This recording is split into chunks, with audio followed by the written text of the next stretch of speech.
Hey, welcome to Caching in the Northwest. You know, this is the podcast from the birthplace of geocaching right here in the great Pacific Northwest. Now, in case you didn't know and you're watching live, this may come as a shock to you, but it's Thursday evening at 9 p.m. Pacific, and I'm Chris of the Northwest, and we're going to talk about geocaches and geocachers from here and all around the world. So while you're sloshing around in your shoes, that's exactly what it sounds like. We'll be caching in the Northwest. Make sure that's in stereo for the people that, have the podcast plugged directly into their brain. Fully effects at no extra charge. That's right. Tonight we're talking about wet weather gear. And hopefully your socks aren't not the wet part. They can be the gear part, but not the wet part. Hopefully. We'll see. Anyway, live audience, we know you've got wet weather gear stories. Jump in there. Get them ready. We want to hear from you. But first, of course, well, it's time to bring in our soaked spider monkey. Some say he's got a maple leaf tattoo in an unspeakable area. I think it's Wolverton. And others say he's like January. He's cold, he's dark, and he comes with a huge credit card bill. All we know is he's called Land Monkey. Huh? And he's muted. I can't find the button. I found the button. Okay. It's going to be a really quiet podcast there. The mouth moving was, I can't find the button. And then it might be a good thing sometimes. Yeah. Hey, how we doing? Hey. Good. How's the credit card? It's actually pretty manageable. Okay. It was a very responsible holiday season, and the maple leaf tattoo is looking good. I'll take your word for that. It did not need to know that. Mm-mm. Hey, I'm not the one who shares all these personal details. They are shared on my behalf, usually without, Maple leaf tattoo is on your behalf too, from what I hear. It's on some half. All right. Good to see you guys. How you guys doing tonight? Hey, it's Thursday. It's Thursday. What could be better than Thursday? Thursday night with my buddies. Doesn't get much better than this. Hey, you folks out there in watching Chatland. Is it know how you guys Podcast Land? Podcast Land, sure. Are we in Podcast Land or are they in Podcast Land? I feel like we're in Podcast Land and they're in Chat the real world. And the borders are unsecured. There's free passage between Podcast Land and Chat Land. So we invite all those in Chat Land to let us know how they're doing tonight. Anyway. Hi, people. Hey, we love you guys. The borders are fuzzy. Borders are fuzzy. It's not the only thing that's fuzzy, but yeah. Ice are too. Yeah. And speaking of fuzzy things, we want to give a warm and fuzzy and a quick reminder that we appreciate the support of our patrons who make us all warm and fuzzy. Usually where the tattoo is. And we appreciate their support. No, you can't do that. No. Just edit it out later, Chris. I usually don't draw a line. Yeah. And I'm not letting that go. Okay, move on. Look back there. There's a line. Anyhow, we appreciate the support of all of you patrons who help to keep this podcast coming each and every week. And thanks to Land Sharks. Hey, you know what I'm not doing? I'm not putting my little icon up there. There we go. Thanks to Land Sharks, one of our corporate Denali level sponsors. And folks, if you are interested in a future Land Sharks adventure, well, just head over to landsharkz.ca and scroll through their website. If you want to buy some geocaching supplies, some coins, absolutely. But if you want to look into their future geocaching adventures, well, check that out as well. And I would be remiss if I were not to mention our other corporate Denali level sponsor, which is Gold Country Geotourism. Visit exploregoldcountry.com. Learn more about the geotours and the region. And, if you want to find out what's happening in Gold Country, visit them online or don't forget to download the app. That's right. So if you want to know more about supporting this here podcast show, well, why don't you head on over and click that Patreon link on the cachingnw.com a website. That's right. Thank you, both Gold Country and Land Sharks. You guys are awesome. I'm going to ask you a question. This is the interactive part. Well, the start of the interactive part of the podcast. It's time for a glow. Do you know what a glow is? I don't. Tell What's me a what glow, I'll do. Chris? Look at half of the script is right there on the screen right now. Glow is the geocaching log of the week. So whether you wrote it or you read it, we want to hear about it because great logs simply make geocaching better. You can send an email or a recording to feedback@cachingnw.com. You can also call in at 253-693-TFTC and show us just how you glow. And folks, we do need your glows. Please glow all over us. One never knows when one has glowed the last, and there's no more glow, and that would be sad. Yes.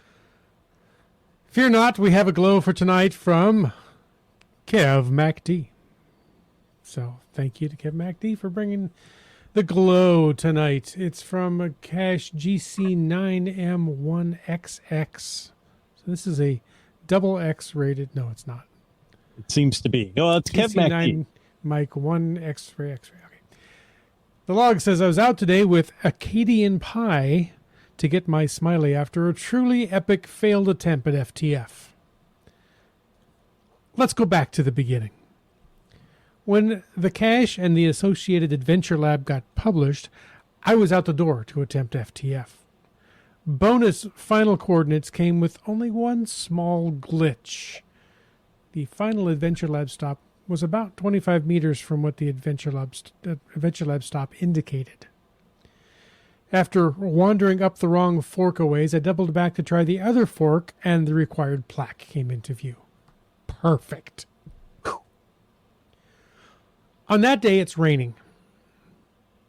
However, for the 2 previous days, it had been snowing. Snow isn't very common in Vancouver, but it's very beautiful. Regular walkers admiring the snowy trails had compressed the snow into hard and somewhat slick snow. You might even call it ice. But again, on that day, it was raining. And I don't mean the rain that Vancouverites consider regular or even the hard rain that some might call cats and dogs, but the type of rain the weather people call an atmospheric river. Dun, dun, dun. Oh, I just threw that. I know a little bit about rain as a Vancouverite, but I was surprised that rivers could be in the atmosphere. I mean, like standing under a river falling from the sky. Yet here I was, looking up at a 900-meter as the crow flies walk to the final. FTF on the line. Okay, get started. Slightly over a kilometer of trail, and I find myself at the RZ. Now, an RZ is a lot like a GZ, except it's the river zero as opposed to the ground zero. Water up to my ankles, flowing down the trail, down onto the trail, from uphill and down off the trail towards where the cache is surely hidden. I searched for the cache for 40 minutes or so before conceding that 4 inches of water, 3 inches of snow, and some bouncy GPS signals defeated me. I was wet, cold, and frustrated. Turning back towards the car, I slipped and fell on the icy, wet trail and threw my phone into the snow as I did so. Don't worry, I didn't get any colder or wetter. That wouldn't be possible unless I was doing a polar bear swim. I was relieved I didn't break my ankle and that my watch could help me find my phone. And then I did realize I was in trouble as my ankle would not take much weight without huge amounts of pain. I had my phone back and a full day pack, including survival gear and ham radio, but my first thought was to try to hobble back to the car, which I did over the next hour. Occasional stops in the deeper cold puddles for a few minutes really helped ease the pain. I met a few other cashier people by the car who all thought I was crazy for trying that walk in this rain. And aren't we all a little bit crazy? I went home for a hot shower and a change of clothes, as I anticipated a long emergency room wait. No point in being freezing cold and wet if the wait turned into 12 hours. Fortunately, I was in and out in under 3 hours. Prognosis from the doctor: you would have been far better off if the ankle was broken. Thanks, Doc. Okay, back to the present moment. I started the day with a follow-up x-ray of the ankle and then met up with Acadian Pie. She suggested that I get back on the horse and let's go get it. A lovely sunny day, a dry trail, a good friend, and hey, a nice big geocache. Not anywhere near FTF, but a find and a smiley. Cache is dry and in good shape. Thank you, Keats, unlike the for the cacher? adventure. Yes, exactly. And he thanks Keats for the adventure. So apparently that was hidden by Keats, and well, as we now know, logged and found and logged by Kev MacD and Acadian And Pie, Acadian Pie, among others. amongst others. And as Brylang would say, oh, for Keats' sake. That's right. That is quite the log. I mean, I would imagine if I was Keats and I had a log like that come in, I would sit there reading it and just, I mean, enjoy the story. Yeah, I mean, I am familiar with Kev MacD's ice rain ankle accident and the long time it took him to heal up from that. So good for him for getting back out there and getting the find eventually. Yeah. Keats's caches are popular lately. He I featured his one of his caches for a big adventure in my video that went live this week. There you go. And then Kev MacD put this one in. What's up, I man? have to say, we've got great feedback on this one. So, Okay. Keats, love geocachers for excellent writing, or leave it to geocachers for excellent writing. Great glow. Seaback Tribe says, what a great glow and log. Yeah. There you go. Absolutely. Kitty Quest says, great glow. Apparently, she speaks in a normal volume. You just can't say her name in a normal volume. Yeah. We're not sure why, but that's just a thing. Yeah. Brian Lang says, great log. So, yes, it's a great story. I think we can all relate to that. Well, right? maybe We've not all- the Well, messing up your ankle part, but definitely the I've adventure. done that. Going, on a day looking for caches, in a series of caches that were put out. We're going to get them all in a day. And what was there, 2 or 3 left? And I stepped in a hole and twisted my ankle hard. Oh, To dude. the point I was with IHAM and I said, okay, you're driving. Because that was my accelerator foot. And I kind of needed that. And, or maybe not. I could just, leave it there. Just put it down and go. I'd get to the caches quicker. GSM times 2. Oh, sorry. Finish your story. I'm sorry. And the last one, the last location, you had to walk. It seemed like a quarter mile. We couldn't get parking nearby. I was like, I'm not giving up. I'm limping to this one. I'm getting this. Anyway, sorry, did you get it? Yes, we got it. Excellent. And then I could go sit down for a week. And was it worth it? I remember it. So yes. It was a Team Noltex puzzle type cache. So yes, then it's the worth Clue it. series. I don't know if you did the Clue series here in Tacoma. I haven't yet, but I have heard so many good things. Mhm. So, and I mean, Team Noltex, what else do you have to say? Yeah. Yes. I see GSM times 2 said that he would copy and paste the geocaching injury disclaimer into the description of Keats' cache. I don't want to be unfair to Keats because I think it was the conditions at the time that were the issue. The atmospheric rivers don't happen all the time. Well, an thankfully. atmospheric river on top of ice. Yeah. You can't really get much worse conditions than that. Hey, but if there's an FTF to get, you're going to risk it. You're going to risk it. I think GSM times 2 is having some I'm keyboard not. issues as well, based on what I'm seeing come up in the chat there. That's funny. Thanks for the laugh.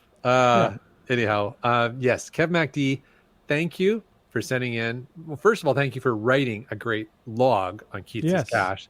Mhm. Second, that's number 2. Thanks for sending it in to us as a glow. And if he doesn't already have one, I guess he gets the glow badge for this year. Mm. The 2023 glow badge. Could we have an example of what the 2023 glow badge may look like? Maybe. I don't know. You said it was a different color. No?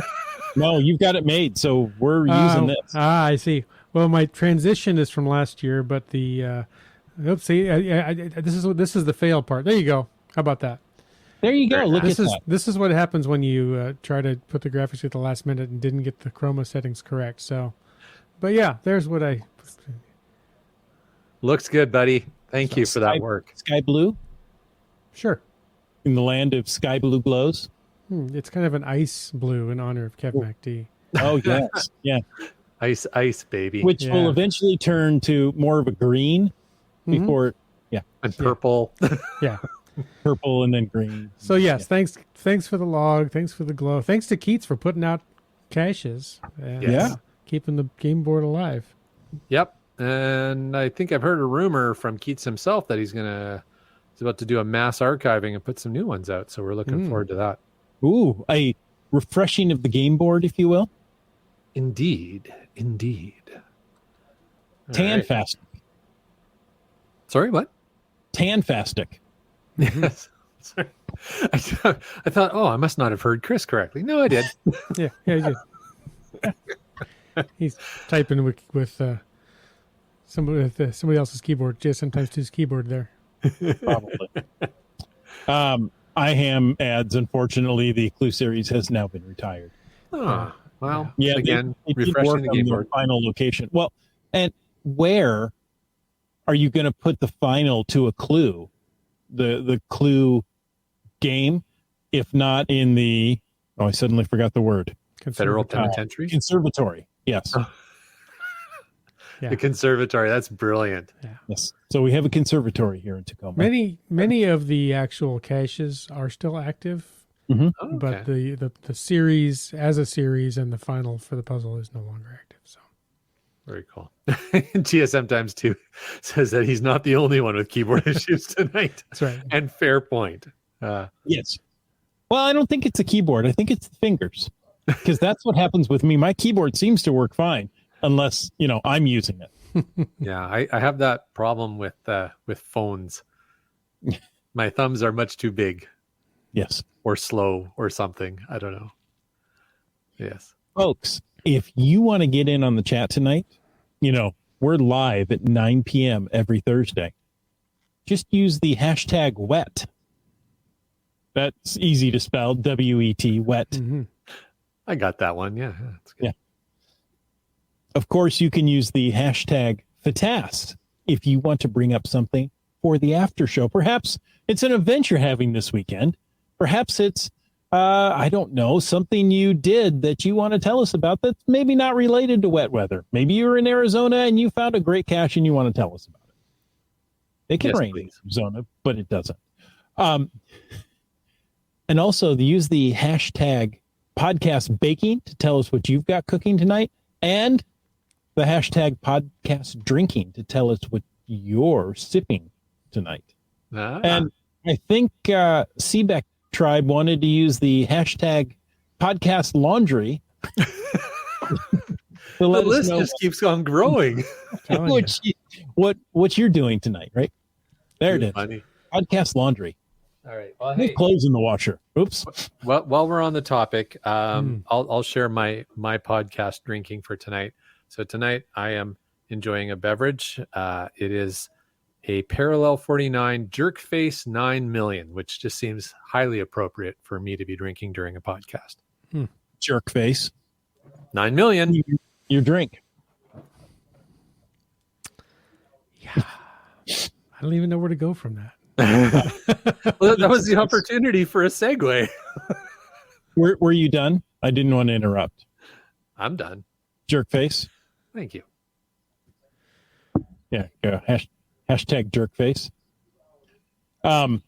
Keats goes, can't we use moist? Everyone's favorite word. Moistly Moist. speaking. Okay. Moist is nice in a cake. You guys know the moist speaking thing, right? From the No. beginning of COVID, from our prime minister. No. No.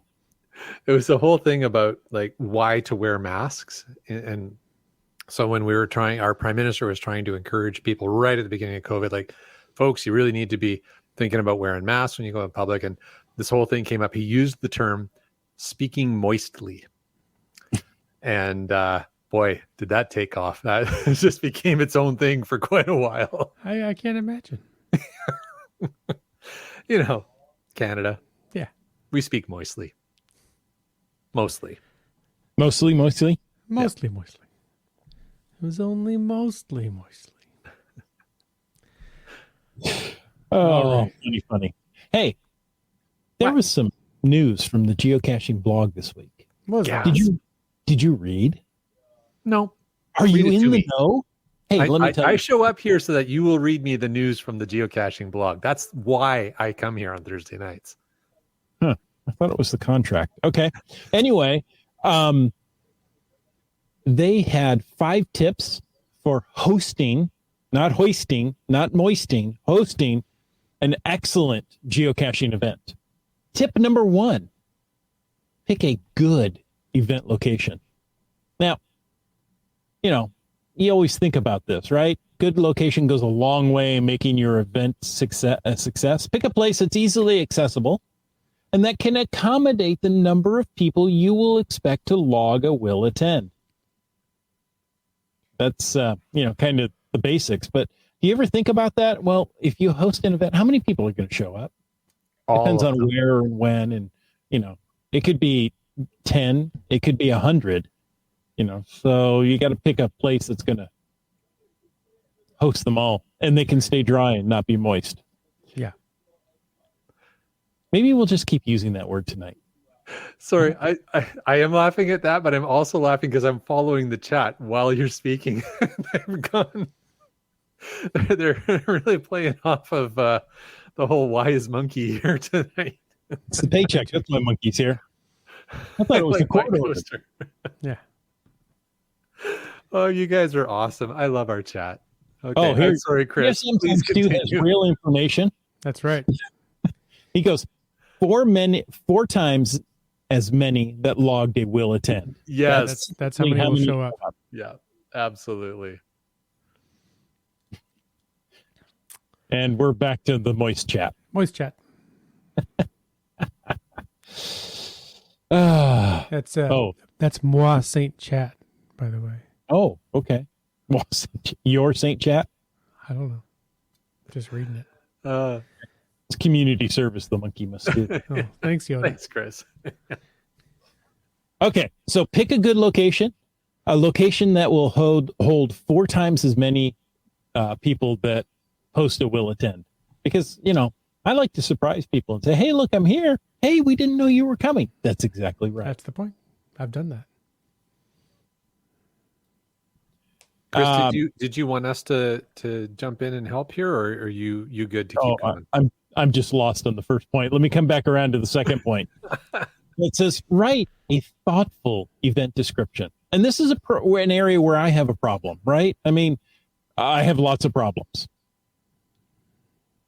And you're going to hear about it. I waited. Somebody's going to argue. No, not you. But there was crickets. So thanks, guys. I appreciate that. A lot of problems, and you're going to hear about them right now.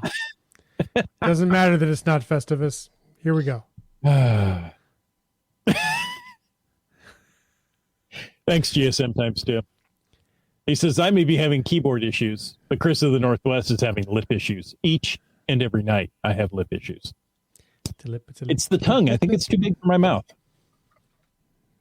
Okay. Not touching. Spend some time reviewing your event description before submitting your event cache, and make sure it gives plenty of information about the event. Not just the what, when, and where. While those are incredibly helpful, right? Tell a little bit about the place you're going to go. Mm-hmm. Or the theme of the event, if it's going to be like a night to work on puzzles as a group, or if it's going to be, if there's a particular theme in like national whatever day. That's something I've noticed has been going on a lot lately. Is folks are enjoying celebrating obscure national or international days of celebration, which is fun, right? So I think but yeah, include that in the description. Chris, I thought it was interesting. You said that you struggle with authoring descriptions for events. I'm surprised by that. I find you are usually, when you're not speaking on a podcast, relatively eloquent. So No, I don't talk well. You read number. You read number three. I not write good. You read number 3 since you've already talked about it. Okay. Wow. You know what's funny is that I was not reading ahead, so that's perfect. Give your event a theme or an optional activity. Spice up your event with a theme and optional activity. Your event could be a pancake breakfast on Mardi Gras, a detective-themed event where cachers share tips for solving puzzles, or a pirate-themed event on International Talk Like a Pirate Day. The options are endless. And for even more added fun, tell just 1 or 2 cachers that's a different theme and see what happens. Especially if it's going to be Talk Like a Pirate Day. Only tell like a couple of people, yeah. So tell them it's a toga party or something. Exactly. You say it's a toga party for one day, and then you go change the description. And everybody who signed up that day will come dressed as in toga, and nobody else will. Oh, this is such good information. I have an event coming up on Saturday. Maybe I'll go change the description right now. To toga event. And there's nothing like good information, and this is nothing like good information. Your words hurt. Oh, let's see. Andy says the jerks are called. It's time for another jerk face. I don't know. Is there room for another one on the podcast, Chris? I don't know.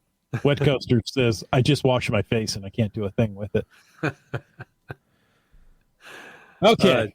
Jim, do you want to take number 4? Well, number 4 is if it's a supplies event, you should bring supplies. No, that's not it at all. You should, though, bring supplies. Look, back there. That's that line again. Yeah. Things that most people don't think about bringing because they're always there when somebody else hosts: name tags, pins, trackables. People like to trade trackables at events. Maybe you've got a whole shoebox full that you keep forgetting to move along. Or bring an empty shoebox to help people have a place to put the trackables. Maybe a few extra trackables that you've got for a drawing, which means you'll also need to bring in a little keep this ticket stub and ticket stub and that kind of thing. But and of course, you need a logbook. And it doesn't have to be paper, right? You don't have to. I know I see Chris shaking his head. You don't have to sign a log technically at an event, but is that what Chris sounds like, Jim?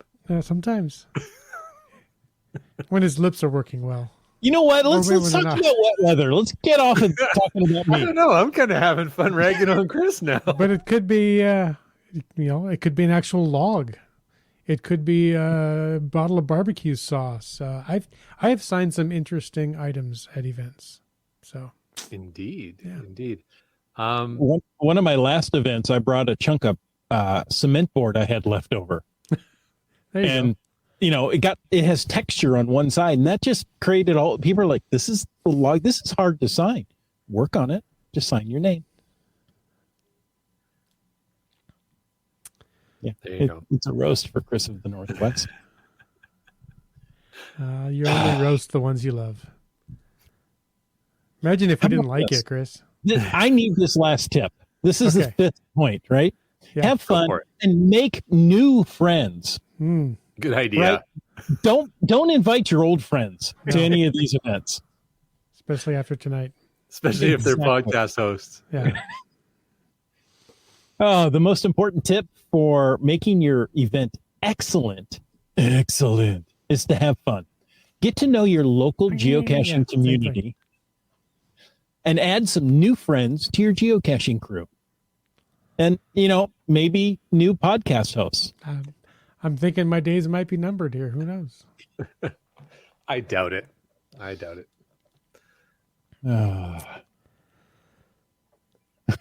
Make new friends to call Jerkface. Yeah. I was talking about the beer. I feel like we got a theme going tonight.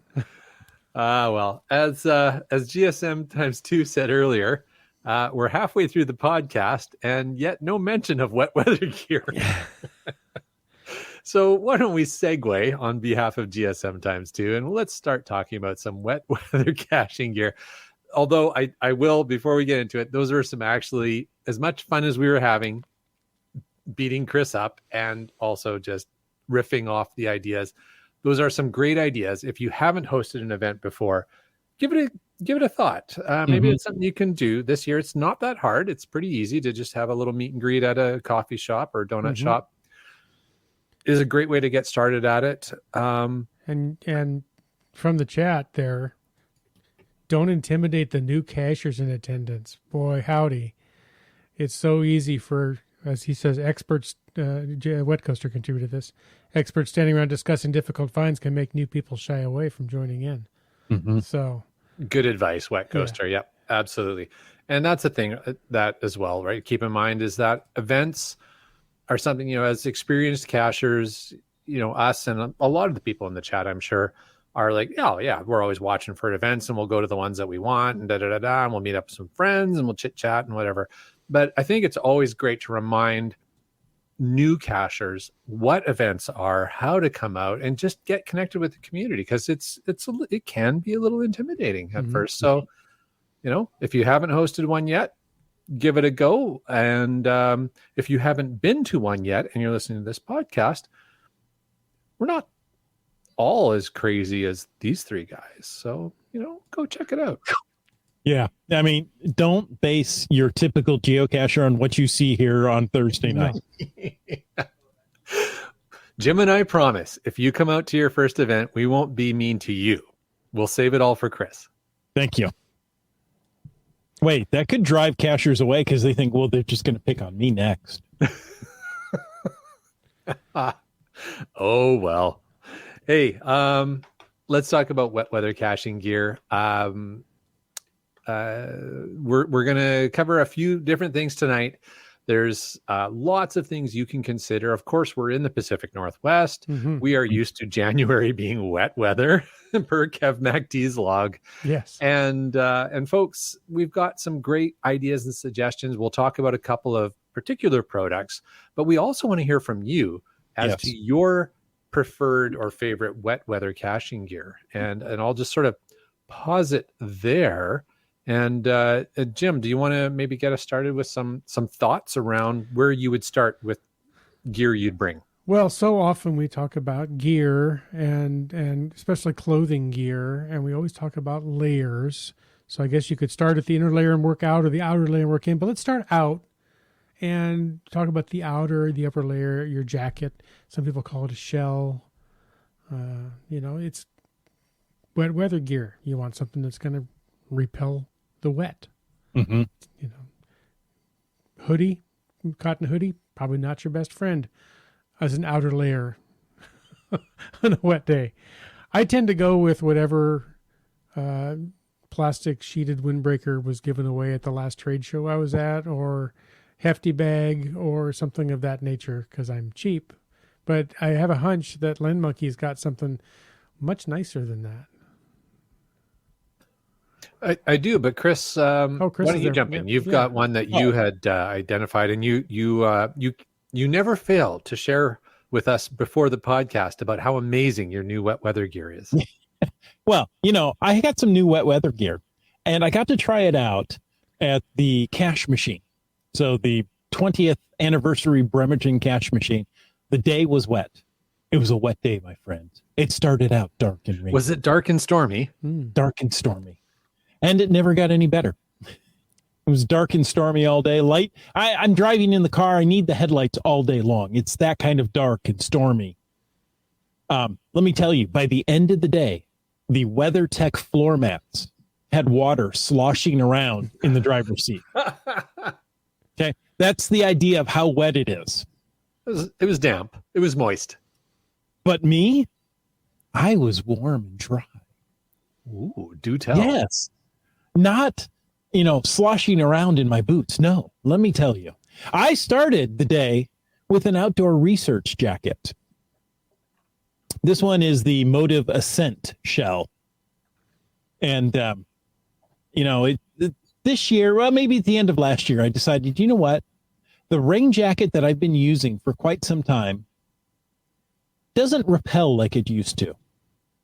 I don't know if I've washed it too much, but it at first it repelled water perfectly. And then slowly it would get a little wet. And then, lately it just seems to suck the water in from around me as I'm walking through. So it's like, okay, this is fine in dry weather, but I need a new jacket.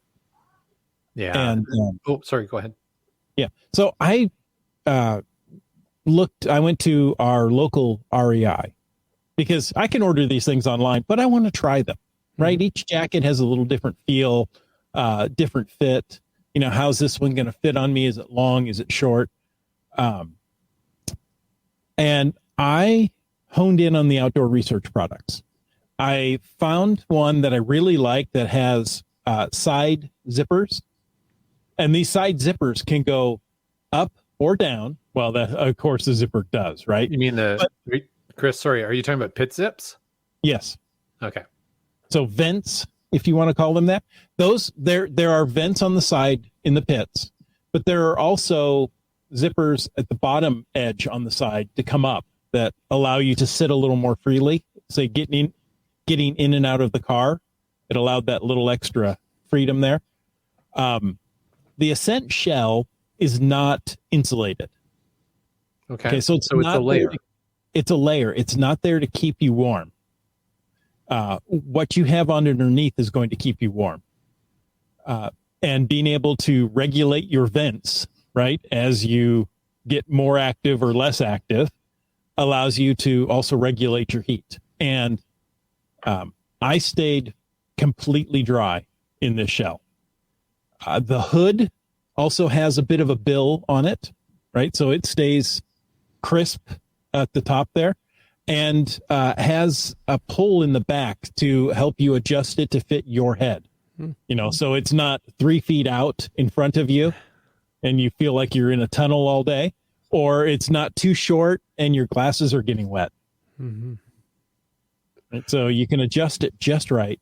And I love this jacket. Now, it's a little expensive, right?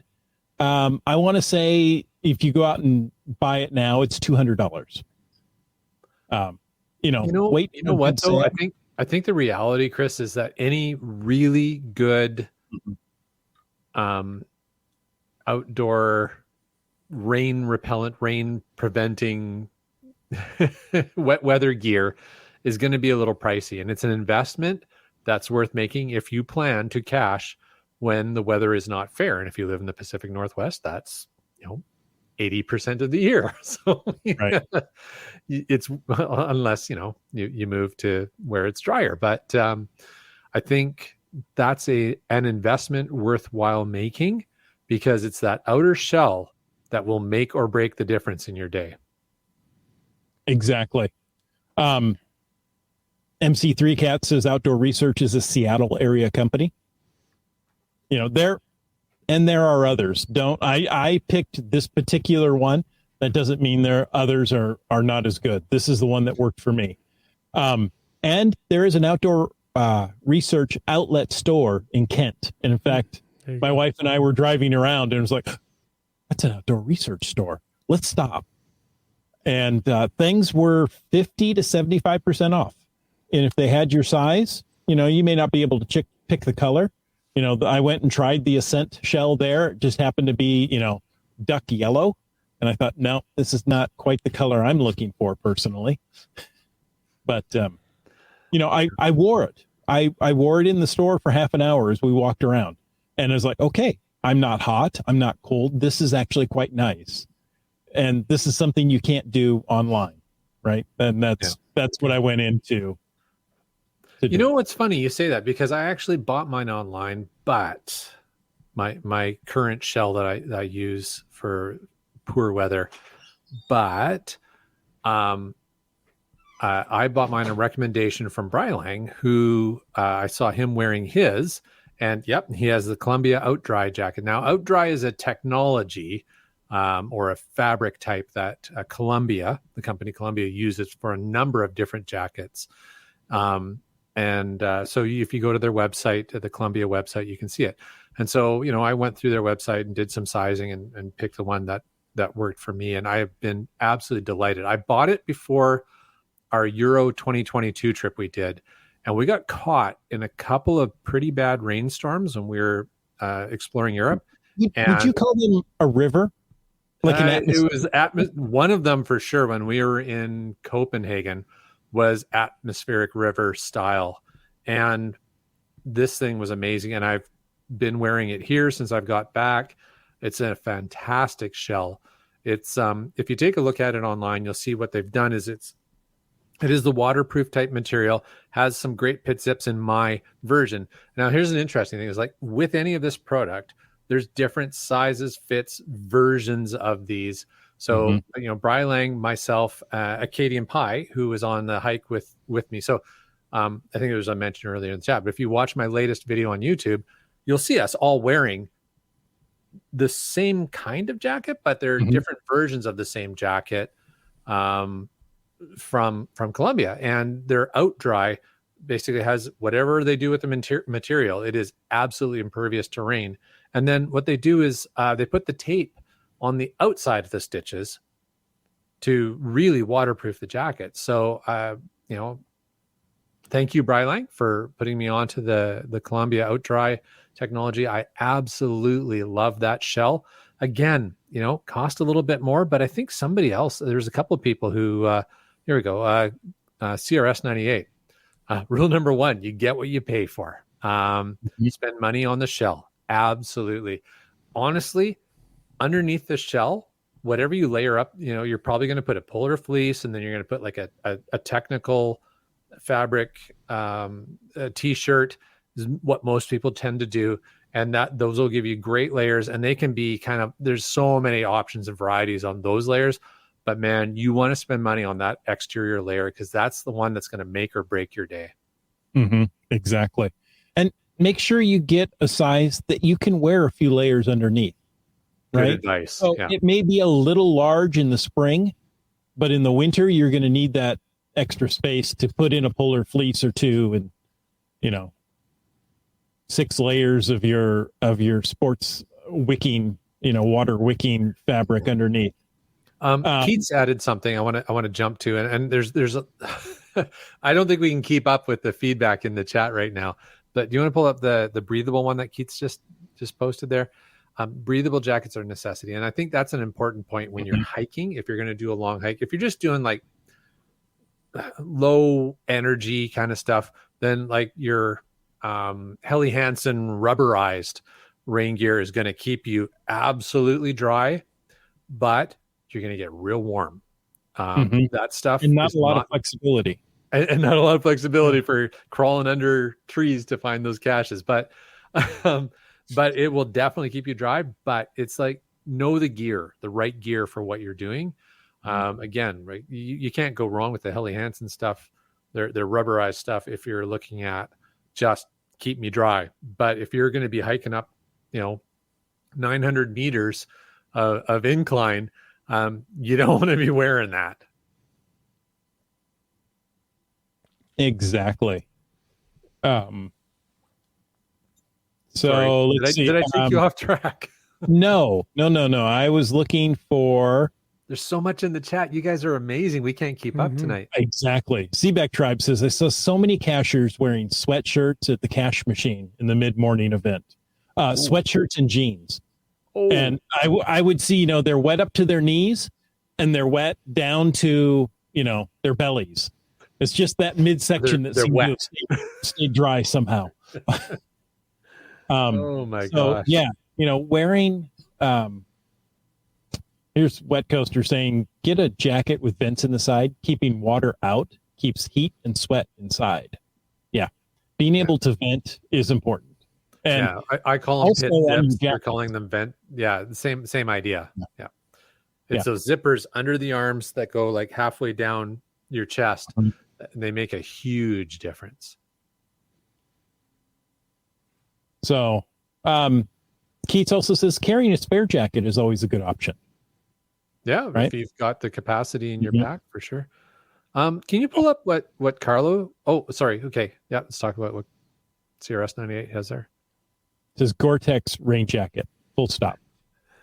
Yeah. Yeah. Great fabric for sure.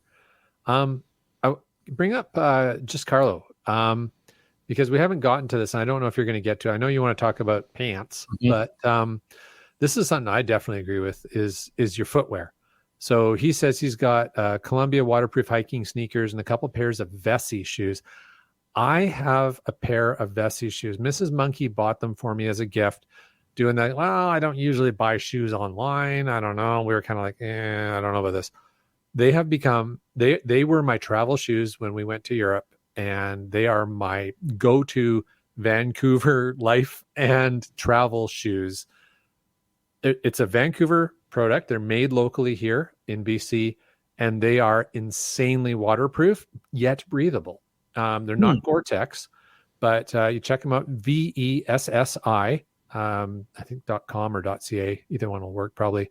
But you can buy them online. The prices are reasonable. They're a little higher than maybe your average running shoes, but they are insanely waterproof yet comfortable and breathable. So I would highly recommend those. And then the other thing is, when I'm hiking, leather boots, full leathers, and I oil them up. I am always keeping on top of the oiling the boots, and that makes a big difference as well. All right. So, okay, we'll stick with shoes. That's fine. Okay. Thank you. GSM times 2 says always put an extra pair of shoes in the car, even in dry weather. Yeah. Good advice. Keith's friend ordered me Vessies for my birthday. Nice. Let's see. That's a good friend. Don't lose that friend. Yeah. There are some others. Andy says, Andy, you have to tell us your geocaching name. I can't come up with it. It's a plant. Oh, it's a plant? He's just a plant? Okay. Lots of running shoe companies have Gore-Tex versions now. Asics, Solomon, etc., and are great. I have a good pair of hiking shoes. I think I invested in those a couple of years ago, right? So each year I try to get a little better gear, right, as we go along. And I've had these hiking shoes long enough, hiking boots, that they're broken in and they're very comfortable. I can wear them all day with no problem. Thank you, Andy. A plant for what? Exactly. No. For good advice on shoes. Yeah, exactly. So make sure you have a pair of comfortable shoes that are waterproof, and you can treat those shoes to increase their water resistance, right? You want to keep the water off, keep it away. Let's see. Wet Coaster. Wits End, you want to read that one? Check out stores with construction worker clothing. Those people are outside all the time, regardless what the weather is. And that's a good tip because, well, I like to say, yes, it's a good tip. I can relate to that tip because that's the pair of boots that I have. I bought at a construction store. I bought them on a Black Friday deal in 2019. And no kidding, I have worn them almost every single day for 3 years plus. Wow. They're held up well. I went in thinking I was going to go with the Red Wing or whatever.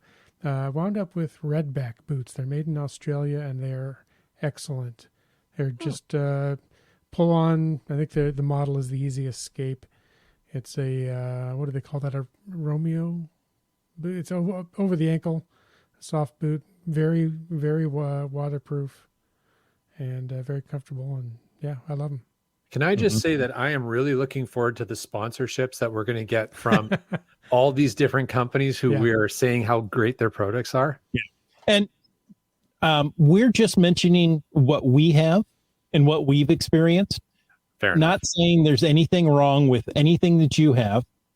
This is what we have and what we experience. Please let us know what you're using and how well it works for you.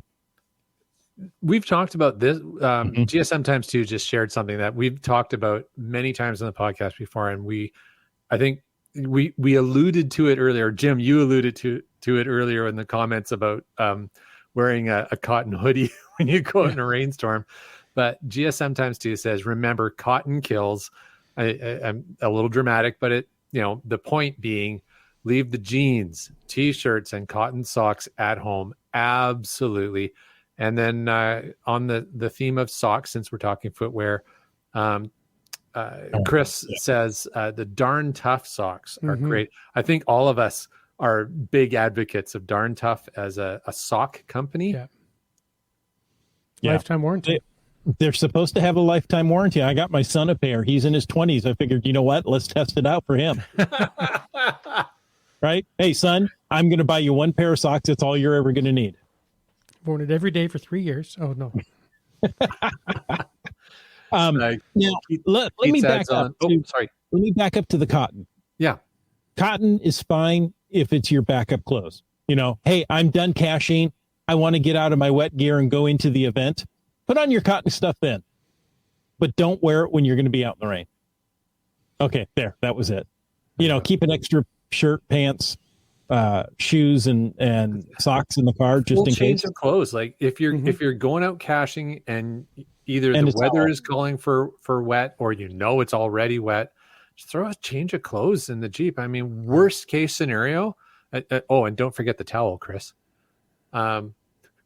Worst case scenario, you get back to the vehicle and you got to change. And, you know, I mean, I don't know. Everybody's personal comfort level may vary, but I think most of us would be okay to just get changed in our vehicle if we're soaking wet into dry clothes for the drive home after exactly soaked to the bone. Exactly. Keith says merino wool socks are a great addition. Compared to synthetic, merino wool tends to keep heat better even when wet. MC3 Cats throws in the warranty on those darn tough socks are legit. I've used it twice now. All right. There you go.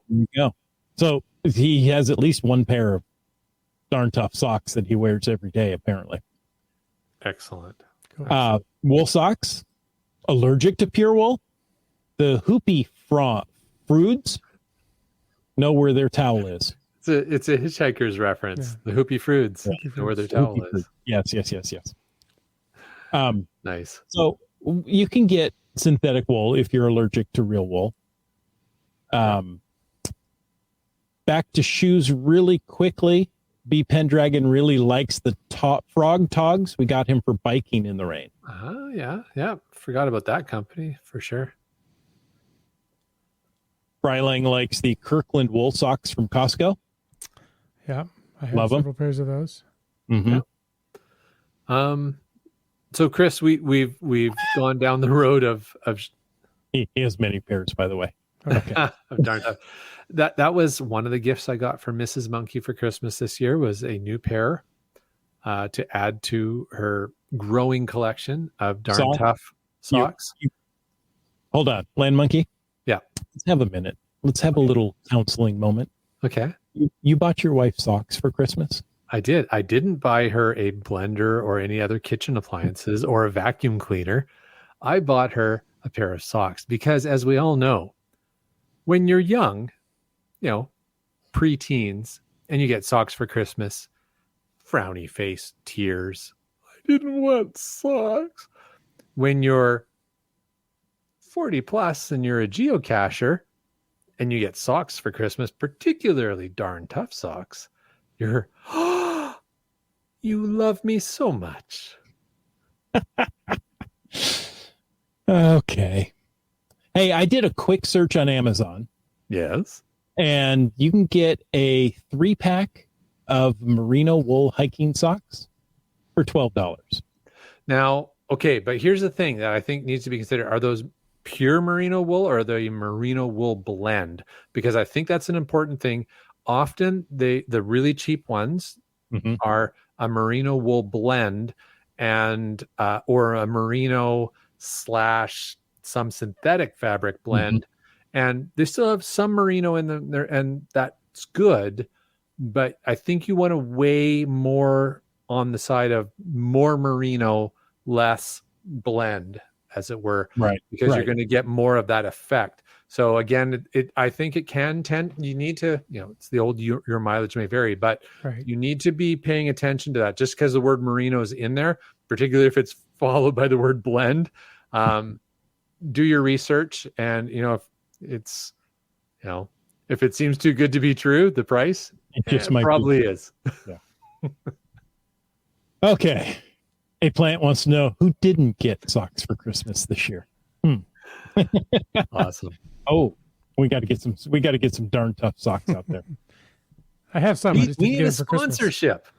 There you go. Pretty darn tough. Brightland's looking Watch for this merino episode. wool blenders. There you go.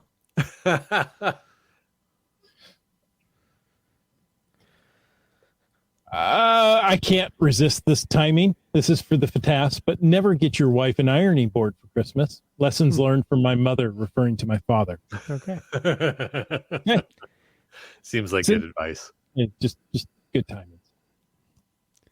Okay. Anyway, so merino wool. Now, merino wool, everywhere you can get it, right? You can get merino wool under layers, right? So we're talking thermal pants and shirt. Good investment. Mm-hmm. Okay. Chris, you had a couple things just while we're talking about layers, outer layers. On like we've talked about the torso, and we've talked about the feet, but And now we're we missing a part of the body here. Your We're tattoo podcasters. area. The Oh, yes, tattoo we're area. We don't cover that area. We're podcasters. Podcasters. Yeah.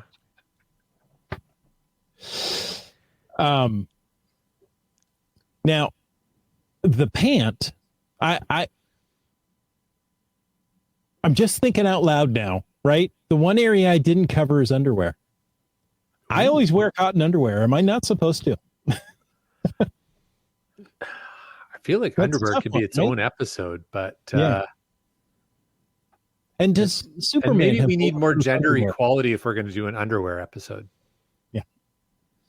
So why don't we just move on from that? Okay, let's talk about pants. I have a pair of REI pants. They're waterproof, not just water resistant.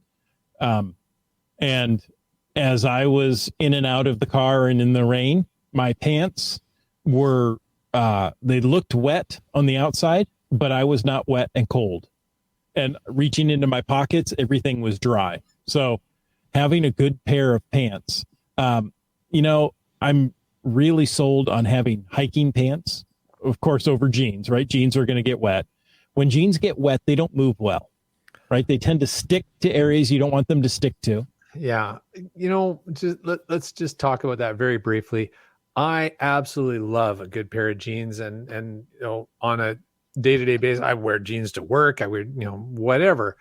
Jeans are one of my favorite things to wear, except when I go caching. I will not wear jeans going caching. It is probably the dumbest thing you can do. I'll just put that there. Okay. There you go. A hiking pant is a different cut than a jean.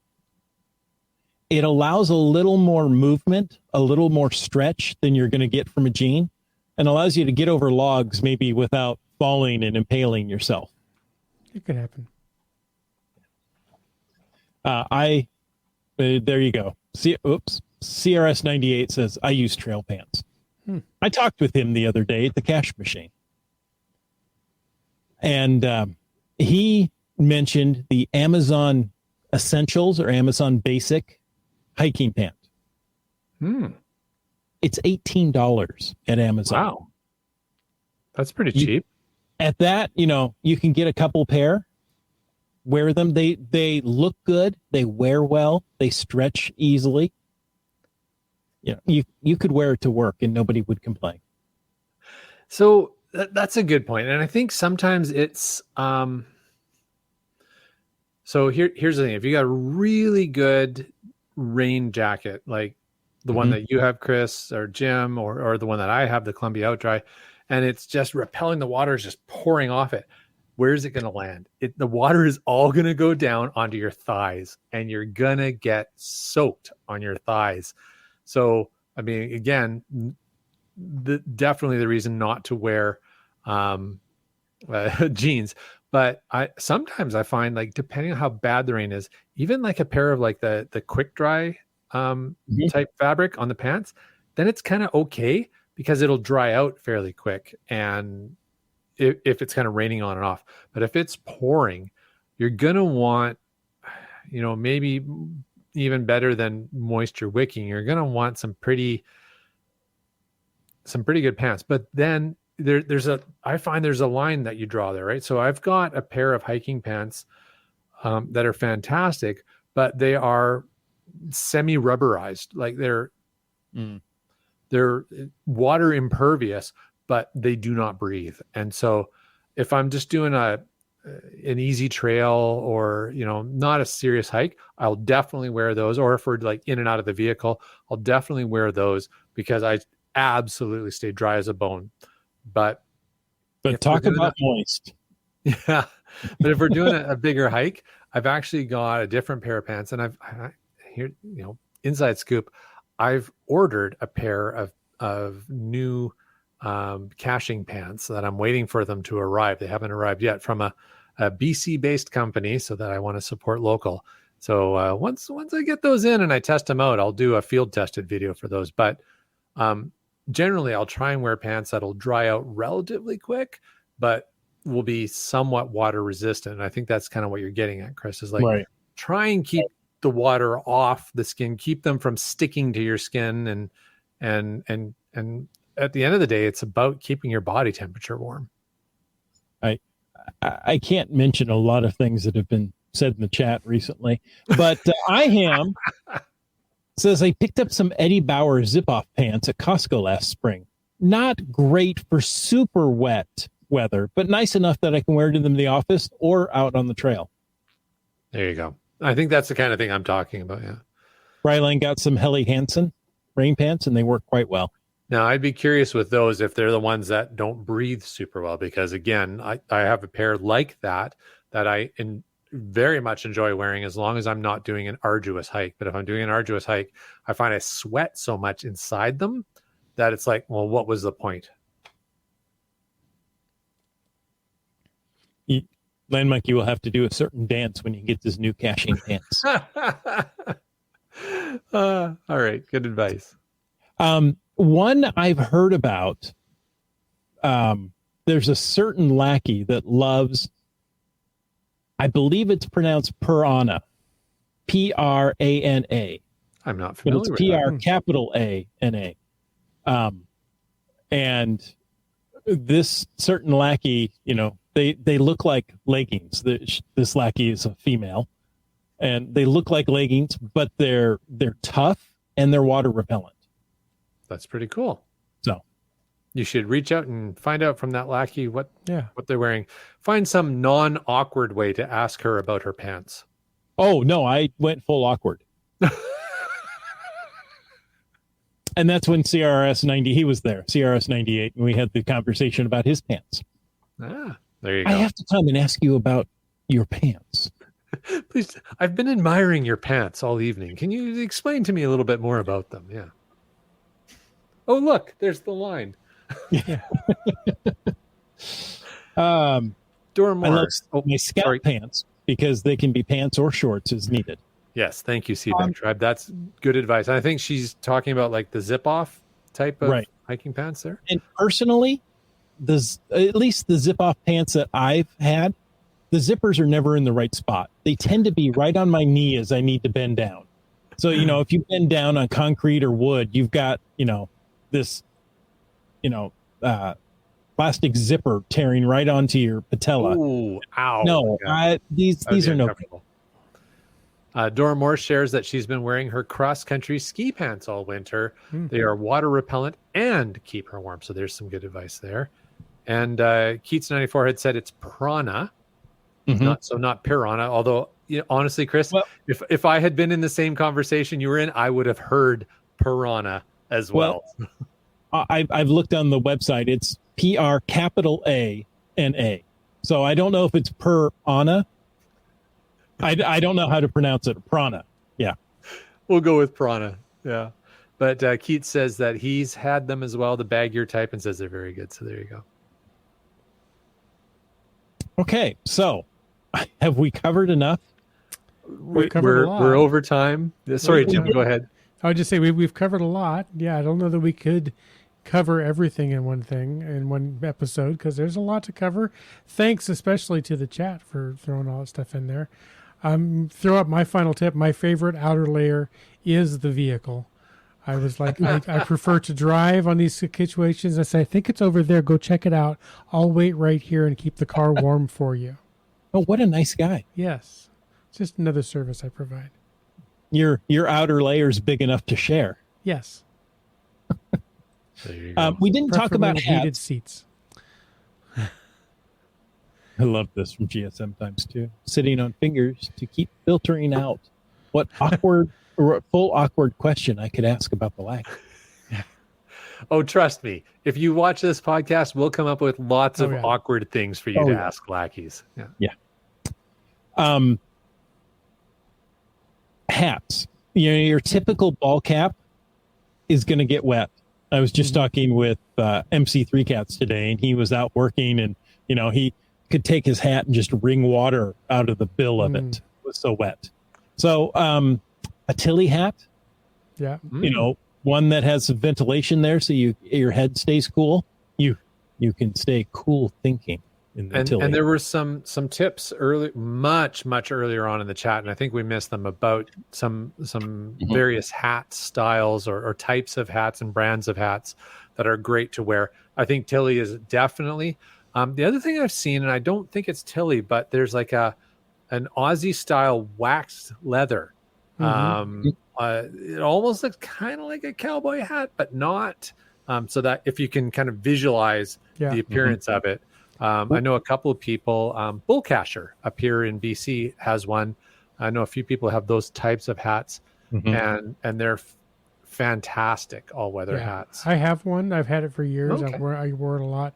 I've switched to more of a fleece-lined rain hat by, oddly enough, Outdoor Research. I got it for Christmas several years ago, and I wear it in the wet weather like that. It's great. Wits End, don't you have an Australian something? The Australians in the brand of the hat. What's your hat that's crushable and packable? Oh no, that's like a Monterey something hat. That's my summer hat. That's more breathable. Or maybe it's Outback or something. Soak it in the water and cool your head off in the hot summer sun hat. But then I switched to the Snoqualmie sombrero. I think is the Outdoor Research winter rain hat. They also make a something else sombrero. I forget what it is. Maybe a Seattle sombrero. I think it's a Seattle sombrero. That's just. I think it is. That's the model. But the Snoqualmie sombrero is fleece lined it has a little fleece lined flap that you can pull it over your ears that I really like in the cold. Yeah. Oh, that's cool. Yeah. Nice. There you go. Perfect Pacific Northwest winter hat. Yes, it is. IHAM says fedoras for the wind, except if they get blown off your head and into a waterfall. Yeah, when it's brand time new. you wear it. Yeah. Oh, bummer. Yeah. Oh, man. I think anybody who knows me knows I absolutely love my ball caps, and I will tend to wear them all seasons and all weathers. But what I'll do is I'll basically just pull the hood of my rain jacket layer over top, and then the brim will get wet. But right. And okay, so I'm gonna give an idea out to anybody with a 3D printer. Mrs. Monkey and I were discussing this, and we came up with an idea. What would be like a winning product to put on the internet is if you could come up with like a little plastic clip that clips the your rain jacket shell over the brim of your hat, so that, because the one thing I find is it always just pulls back and it pulls back and pulls back. So if you had something that would just nice little clip that would go right there, because as soon as you start looking for a cache, you're bending around and you're looking around and it comes back. So there you go. So if anybody starts to manufacture and produce those, feel free to use my idea, but send me one and I will market your idea for you. They already have it. It's called duct tape. No, come on. Like a 3D printed plastic clip that just go to Office Depot and buy binder clips. Yeah. Oh, come on, you guys. Why? They got I thought I had one right here and I don't. They go back, it's black, it'll blend in, it matches with everything. No, come on. Ow. I don't want a binder clip on my head. That's stupid. You say that now. Yeah, you who are constantly pulling their hood back up. I'm telling you, just a 3D printed plastic little slide-on clip. Dormore's going to send you some clothespins, Land Monkey. Knowing Dora Moore, I won't be surprised if she does. But They'll be plastic, not the wooden ones. you know what? Dora Moore is going to probably create a puzzle based on wooden clothespins now. So I'm waiting for that to come out. Hey, folks, I'm being abrupt. I hope you enjoyed this episode of Caching in the Northwest. We did. We certainly enjoyed it. We Land Monkey enjoyed would like you to guys. say- Land Monkey would like to say some things. I would. I wasn't paying attention. I was just enjoying the chat because you guys are awesome. All right. Well, what I would like to say is a moment to say thank you to Land Sharks and Gold Country Geotourism, our corporate Denali level sponsors. landsharkz.ca is the outdoor adventure and geocaching store. Check them out online. Remember, they're always shipping those orders daily.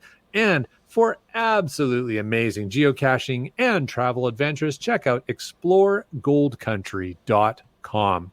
We want to thank all of our faithful Denali level supporters. That's Land Sharks, Gold Country Geotourism, Team Squirrel, Groovy Owl, and Cachly, the geocaching app. Folks, if you want to know more about supporting this show that has gone way over time because we're just having so much fun with all of you in the chat, click that Patreon link on the cachingnw.com, a website. Like the frog tog wearing bee pendragon. That's right. How about Winos Seattle? Welcome. How Our about newest. Socks for Yeah. Christmas, green words, And J-Car. Skyhawker. Segehove, Korsgat. The Camp Clan. Genies, Ackerdock. Ackerdock. That's the way you say it, Ackerdock. okay, fine. You don't say okay, fine. You say Acrodoc. And you say Wet Coaster. How about Utox, Two Rocks, How about my lunch buddy, MC3 Cats? And Tick a Magnet. and my hiking buddy, Trexer. And Tess. Peach of Washington, or wherever she is. Chris, this is for you. Just finding our way. Thank you. Subway Mark. Awesome Casher, and I would eat it. Gas station tuna. Sending closed pegs to everyone. It's Dora Moore. Candle Barb. Kid Vegas 19. Putting stuff in your preform tubes for you to sign. It's log work. Geo Nav Pro. Seebeck Tribe. Lots of great advice in the chat tonight. CRS 98. And he wears pants. GSM times 2. Also Would wears be- pants. That's right. We don't know. Would be Island Gal, I assume, as well. Hopefully recovering from all his various injuries. Kev MacD. Flagman. Nerf. Our favorite kitchen appliance, the LG 9000. Here we go. The countdown. Ari, 5, 4, 3, 2, 1. Boomer 365. There you go. Woohoo! Well done. Donners. Geocaches. Sprouter. Keats 94, the man with so much good info. Boy, he The got a lot of Vortex mentions Mad tonight. Man. Yeah, he did. Don't look for his cache when it's icy. Team Noltex. Fairwood West. Alarobrick. UDAC. Doing the math for us all the time. It's Limax. And the Arnott family. Wow. That list keeps growing. Thanks to It everybody. really It does. does. Thank you, everybody. Thank you.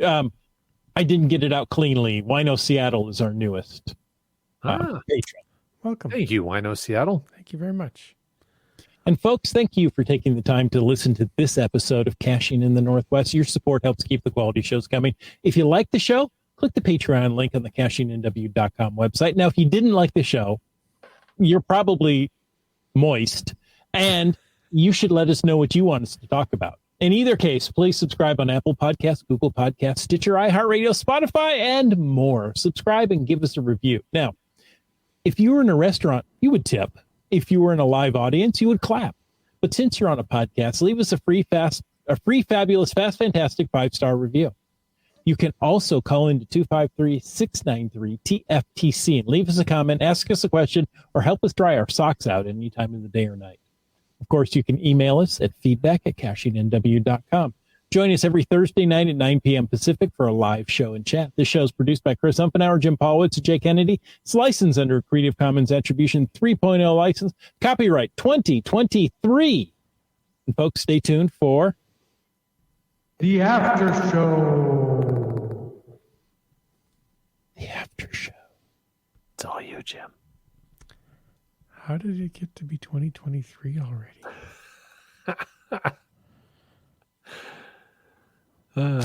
Starcatcher says, wow, one of the longer episodes in a while. You know, Yeah. we were, I got to just say, in response to Starcatcher's feedback here, since we're in the after show, we can just do whatever we want at this point, which I normally do anytime I was during going the to podcast. say, why start now? It was a longer episode, but I think we're just, okay, so the whole first part of the podcast took a little longer because we were just having fun with each other. I only get to see these guys. Yeah, I only get to see these guys once a week and have a chat with them. And I just really enjoy spending time, Jim and Chris, with you guys and just having fun. So apologies to those who maybe felt that the first part of the podcast went a little long, but personally, I was really enjoying that time. And then once we got into the topic, you guys in the chat, there is so much great feedback. We couldn't keep up. So thank you. Yeah. I mean, the chat is really what makes this show worthwhile and exciting. And yes, I mean, I hope you can tell we're all friends and we like to sit down and talk to each other. We just happen to have microphones in front of us when we do it and you get to listen in. Sorry about that. But your contribution in the chat is what makes it a conversation. It's not just us up here talking to each other. We're interacting with you, and that's what makes it so much fun. Yeah, for sure. MC3 Cat says, we need an after show, a show wide open, no topics, anything goes. You know, Chris has talked today about that in the past, right? Yeah. Like, he's thrown that out. So I don't know, maybe in the next couple of weeks, Chris, what do you think? No rules. We'll just talk about whatever comes up in the chat. The chat rules. You know what? I think that's a great idea. I think what we would need to do, though, is give people like a day's notice. You got to give them some time. Yeah. Not too much time. That could be dangerous. Yeah, fair enough. And there was, a good section of chat this evening that could not be touched in keeping this family friendly. So, hey, I do my best to make this podcast not family friendly. So yes, you do, jerk face. I mean the beverage you're drinking. Yes.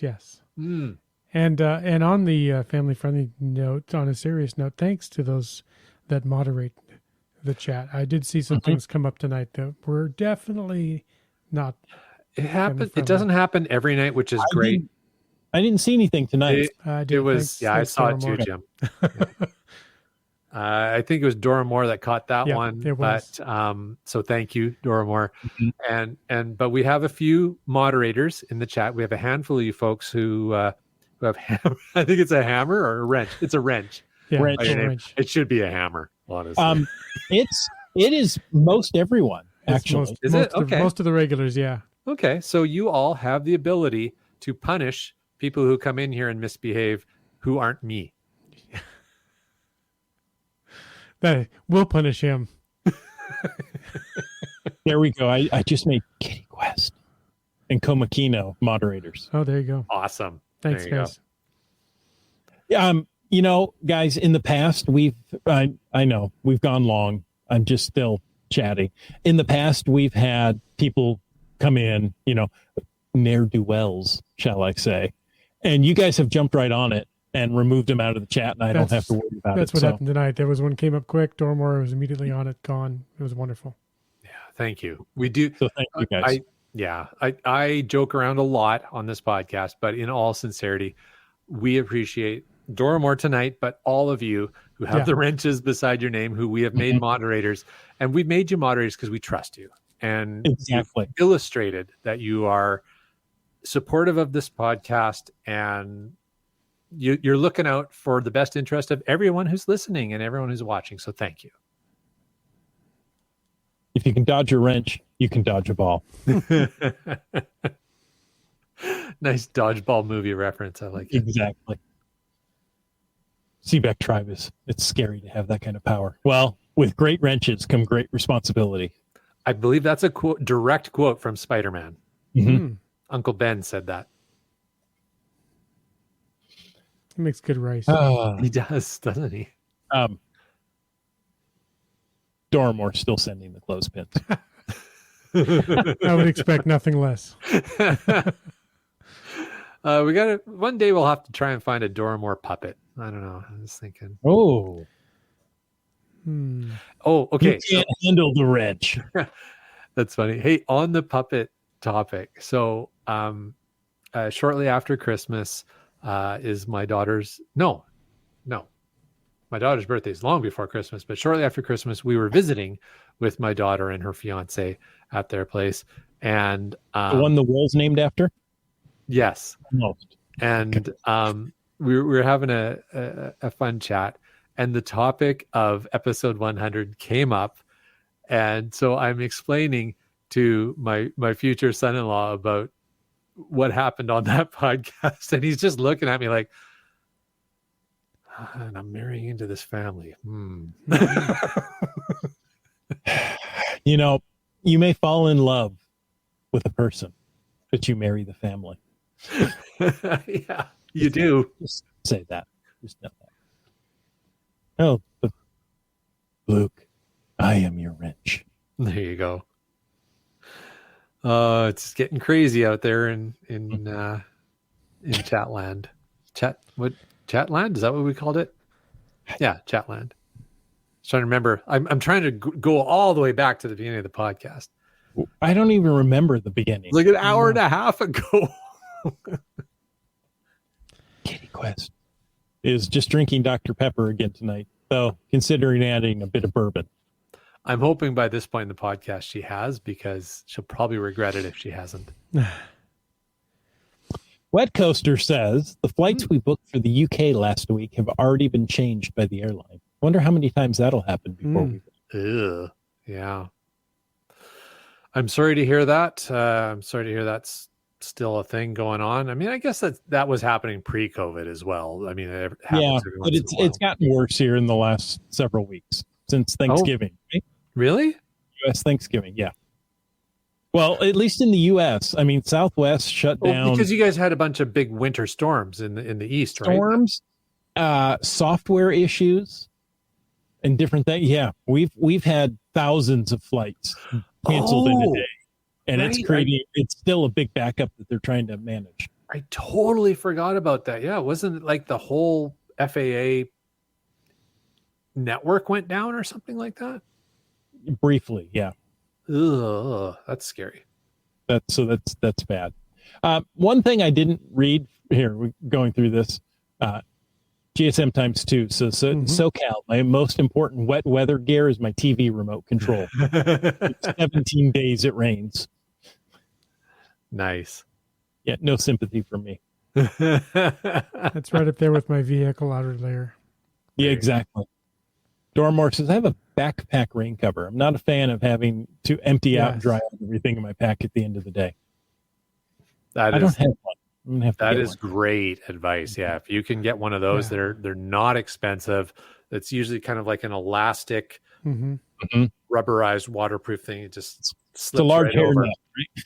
Sorry, the large hairnet or shower cap. Effectively, yes. Yeah. I have a camera bag that has one built into a pocket in the bottom that pulls out and elastic. Oh, that's handy. It's a sling bag. I love it for camera gear. Yeah. Very cool. Ooh, what's flashing up there? Oh, Keats. Oh, Lots of there's Keats. the Lots of task. Keats content. Yeah, so Keats is back on the YouTube bandwagon here. He says he's got a 2-minute Tuesday episode going live, hitting YouTube at 5 a.m. Ooh, Keats, nice and early. I guess that's for the East Coast folks.